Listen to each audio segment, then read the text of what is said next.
Your game, కానీ నాకు అది నచ్చలేదు అని చెప్తున్నా అంతే. So it's like A friendly advice only. I'm giving but I have to according to the prakriya defend myself and tell my points also. So నేను అందుకే చెప్తున్నాను, నాకు ఎక్కడ అలా అనిపించలేదు. ఒకవేళ నాకు మళ్ళీ నాకు ఒక పాయింట్ ఏమైంది, నాకు సార్ అడిగారు ఇంక్రీజ్ యువర్ ఫైర్ అని, నాకు అర్థం కాలేదు. నేను నాకు సార్ అడిగాను, sir what in which way fire, because నాకు ఫైర్ అంటే నాకు సార్ ఏదైనా ఆబ్వియస్లీ ఓపెన్ గా బయట జరిగేది చెప్పారు, ఇండైరెక్ట్ హింట్స్ లో చెప్పారు. నేను సార్ ని అడిగాను. సో నేను ఈ 5 weeks దాంట్లో చూసుకుంటే నాకు వీళ్ళందరిలో పోల్చుకుంటే మాత్రం నాకు నీ గేమ్ నాకు తక్కువ అనిపించింది. Thanks lot. ఓకే, బట్ నాకు నేను తెలిసిన గేమ్, నాకు అర్థమైన టాస్క్లు పెడితే ఏంటి, పర్సనాలిటీ పరంగా ఏంటి, బికాస్ ప్రతి సినారియోలో ఇచ్చేది దాంట్లో నీ రియల్ పర్సనాలిటీ ఏంటి, ఆనెస్ట్ గా మాట్లాడటం, నీ ట్రూ ఫ్రెండ్షిప్స్ ఉండేది నువ్వు మెయింటైన్ చేసుకోవడం, అంతవరకు నాకు అర్థమైంది, నేను ఫాలో అవుతున్నాను. అదే నీ ఫోకస్ గేమ్ అంటే లైక్ బిగ్ బాస్ షో అనేది విన్ అవ్వడం కంటే లైక్ పక్కకి మళ్ళినట్టు నాకు అనిపించింది అంటున్నా. సో ఇఫ్ ఆడియో ఇప్పుడు నామినేట్ చేసిన ఎలిమినేట్ అయ్యి కూడా ఇప్పుడు దాకా విన్ అయిన వాళ్ళు సీజన్స్ లో ఎవరికి కనెక్షన్స్ లేకుండా, ఫ్రెండ్షిప్స్ లేకుండానే విన్ అయ్యారా? నేను ఆ విషయం అన్నట్టు అదే ఆడియన్స్ కి ఇప్పుడు రియల్ లైఫ్ లో కూడా కెరియర్ లో సక్సెస్ వచ్చింది అలా అని చెప్పి ఫ్యామిలీని, ఫ్రెండ్స్ ని అందరినీ పక్కకి సీజన్స్ లో చూసి అట్లా చేయాలా చేయొద్దు అన్న పాయింట్ అనట్లేదు. నాకు పర్సనల్ గా నచ్చలే అంటున్నా. That's very doubt. లైఫ్ లో విన్ అవ్వాలంటే అన్ని వదిలేసుకోవాలని ఉందా? లేదు కదా. నేను చెప్పలేదు. సో నువ్వు విన్ అవ్వాల్సి పక్కన పెట్టి వేరే ఫోకస్ మారింది అంటే ఎక్కడ ఏ ఫోకస్ కావాలో అది నాకు క్లారిటీ ఉంది. దేనికి ఎక్కడ ఎంత పెట్టాలి. ఈ గేమ్ ఓన్లీ విన్నింగ్ అంటే ఏం చేస్తావు? ఇక్కడ నువ్వు అందరితో మాట్లాడాలి, అందరితో నీకు నచ్చిన వాళ్ళు ఉంటారు. నీ బాండ్ అనేది నువ్వు క్రియేట్ చేసుకుంటావు. కొంతమందితో ఏర్పడితే కొంతమందితో ఏర్పడిన వాళ్ళతో ఇంకొంచెం, బికాస్ ఇక్కడ 24/7 నీకు ఫోన్ లేదు, ఇంకా ఏ డిస్ట్రాక్షన్ లేదు. నీకు ఇల్లు గుర్తొచ్చినా, వేరే బయట ఎవరు గుర్తొచ్చినా కూడా ఈ ఉన్న వాళ్ళలో నీ వార్మ్త్, నీ లవ్ నాకు చెప్పేది 100% అర్థమవుతుంది. యాజ్ ఎ ఫ్రెండ్లీ బాండ్ మనం అందరితో ఒకరితో మనం ఫ్రెండ్లీ బాండ్ మెయింటైన్ చేస్తాం. కానీ నేను నీకు ఏదైతే పాయింట్ చెప్పి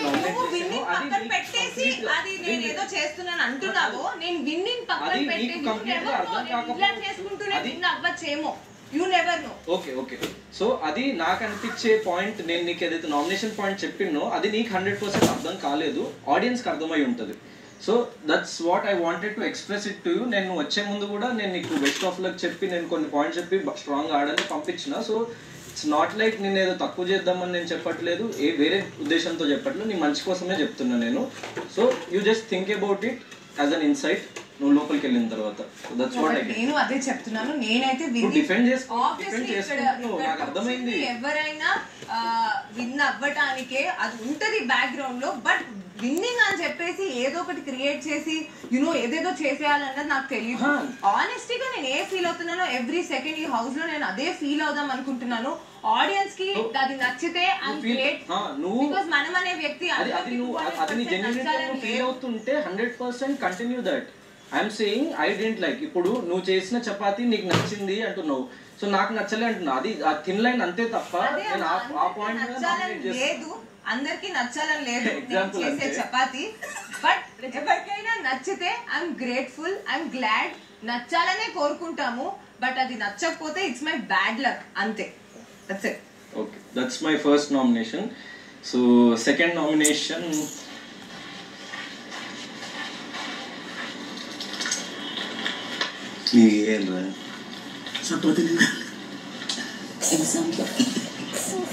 సెకండ్ నామినేషన్ యష్మి.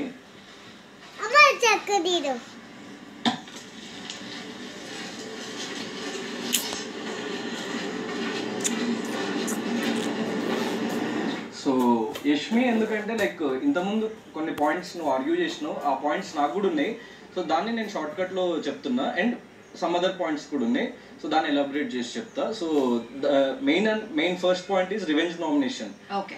సో నువ్వు మణికంఠతో లైక్ ఫస్ట్ ఎప్పుడైతే సెకండ్ వీక్ నువ్వు చెప్పి నేను ప్రతిసారి నిన్నే నామినేట్ చేస్తా అని చెప్పడము, సో అదొకటి. అది నువ్వు డిఫెండ్ చేసుకున్నావు, సరే నువ్వు మళ్ళీ డిఫెండ్ చేసుకోవాలంటే it's your turn. Second point చెప్పిన తర్వాత you can talk. So second point is lack of sportiveness.